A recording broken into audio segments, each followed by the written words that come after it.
Moi, j'avais pas fumé, enfin la beuh, hein, mais sinon les clopes, j'avoue que j'étais encore addict. Du coup, le lendemain, je vais à l'église et tout ça. Et en fait, j'étais encore en esprit. Et du coup, déjà, je vois le pasteur. En fait, le truc, c'est que comme j'étais en esprit, j'écoutais pas ses paroles, mais l'esprit qui sortait. Et je nourrissais de son esprit. En fait, pourtant, c'était un message simple sur la diligence. Mais je voyais que même avant même le message, en fait, je vois, ah ouais, le pasteur là, il est très spirituel. Big up à mon église quand même. Et du coup, je le vois en esprit. Et puis, waouh, tout ce qui sortait, je captais vraiment en esprit. J'écoutais pas ses paroles, mais c'était en esprit. Je sais pas comment expliquer. Maintenant, durant la prédication, Dieu, il me parle encore de manière claire. En fait, limite, j'en avais marre. Je lui disais, mais laisse-moi tranquille, en fait. Là, je suis concentrée. Et puis, il me dit, tu vas dire à... Et non, il me dit, Peggy, elle est enceinte. Donc, Peggy, c'est ma sœur qui était avec nous, qui habite pas en France, mais qui était là pour son anniversaire. À l'époque, elle n'était pas très, très croyante. Mais mes sœurs priaient beaucoup pour elle. Et il me dit, voilà, Peggy, elle est enceinte. Tu lui diras que l'enfant que je lui ai donné, l'enfant qu'elle a, c'est moi qui lui ai donné. Et je l'ai fait passer par ces étapes pour qu'elle me cherche et pour qu'elle croie que je suis son Dieu. Enfin, je ne sais plus exactement quoi.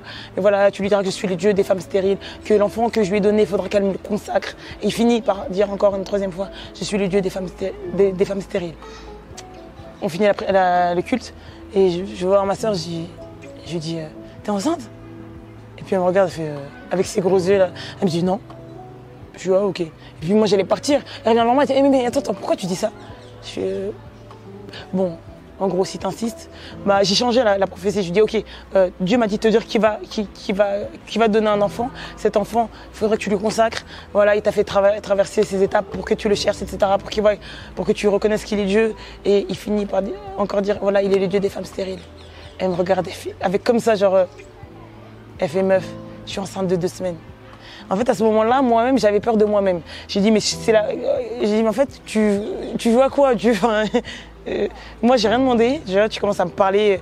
Elle fait, mais comment ça se fait? Toi, tu vas même pas à l'église. Ça fait 2 ans que tu n'es pas allé à l'église. Comment ça se fait? Parce qu'elle n'est pas vraiment chrétienne à cette période-là. Elle connaît pas trop les choses spirituelles, mais elle est en mode choquée. Et voilà, suite à ça, j'ai vraiment cheminé avec Dieu. Il a vraiment pris toutes les choses au contrôle. Mais là, ça fait 10 mois. Et en 10 mois, j'ai appris, j'ai grandi beaucoup plus qu'en plus de 10 ans de conversion en fait. Et pour finir, voilà, il m'a restauré. Déjà, il m'a délivré de la cigarette vraiment instantanément. Un jour, j'étais comme ça, j'ai dit Seigneur, pareil, hein, des prières très très sincères. Seigneur, je suis fatiguée. Là, j'essaie par moi-même. Si tu veux que j'arrête, aide-moi parce que là, c'est bon. Donc, je prends ma cigarette, je fume. 1 taf. Je sens une présence dans ma main. 2 taf. Ça s'accentue. 3 taf. Ma main, elle a vrillé comme ça toute seule. J'ai jeté la cigarette. Comme une visitation comme ça. J'ai crié. Et j'étais choquée. J'ai dit, qu'est-ce qui se passe? Au début, j'avais même peur. Et 3 jours après, je me rends compte que, mais en fait, j'ai plus envie de fumer. Limite, quand j'y pense, ça me dégoûte. Et bref, voilà, j'ai vu que j'étais vraiment dégoûtée même de la cigarette. À un moment, je crois, 6 mois après, j'ai réessayé parce que, bon, voilà, je sais pas, je voyais des gens fumer et puis l'envie, elle est revenue. Mais j'ai essayé, en fait, j'arrivais même plus. C'était dégueulasse. Ça me faisait tousser, j'aimais plus. Maintenant, par rapport à l'homosexualité, il m'a vraiment conduit à lire des livres spéciaux. En fait, avant de me délivrer, il voulait que j'apprenne certaines choses parce qu'il aurait pu me mettre sa main comme ça et me délivrer, mais j'ai compris aussi qu'il y a des étapes dans ta vie, des étapes qui sont difficiles, qui en fait, par lesquelles Dieu te fait passer, même des fois ça peut être des attaques de l'ennemi, et en fait il veut te faire passer par là pour que tu grandisses, que tu places ta foi en lui, pour que tu le cherches. Parce que justement, le fait que voilà, en fait je ne pratiquais plus forcément l'homosexualité, mais je sentais en moi, j'aimais encore cette fille. Je savais que Dieu m'aimait, peu importe mon état. Et au début, non, j'avoue que je ressentais beaucoup de culpabilité. Mais en fait, il m'a fait comprendre que arrête de te focaliser sur l'homosexualité. Cherche-moi. Et c'est ce que je cherchais, même si en vérité, je cherchais un peu ma délivrance. Je cherchais vraiment Dieu de tout mon cœur. Et ça s'est fait vraiment progressivement. Il m'a enseigné beaucoup de choses, la foi, la grâce, l'humilité. Il m'a vraiment fait analyser mon âme. Il m'a fait, regarde, il y a ça dans ta vie. Il m'a restauré. Et j'ai beaucoup, même bien aimé, c'est pas la prière qui libère en vérité. c'est vraiment quand tu places ta foi en Dieu et que tu le cherches de tout ton cœur. Parce que tu peux prier de manière très religieuse. Et à un moment, en fait, je criais vraiment à Dieu. Et en fait, il me disait, même si pour moi, voilà, depuis ce qui s'est passé, je me suis beaucoup plus consacrée. Mais il me disait, en fait, il faut que tu lâches prise. C'est ce qu'il voulait me faire comprendre. Parce que j'avais encore quelques retenues. Et à un moment, j'ai dit, ok, c'est bon, je lâche prise. Et il m'a visité.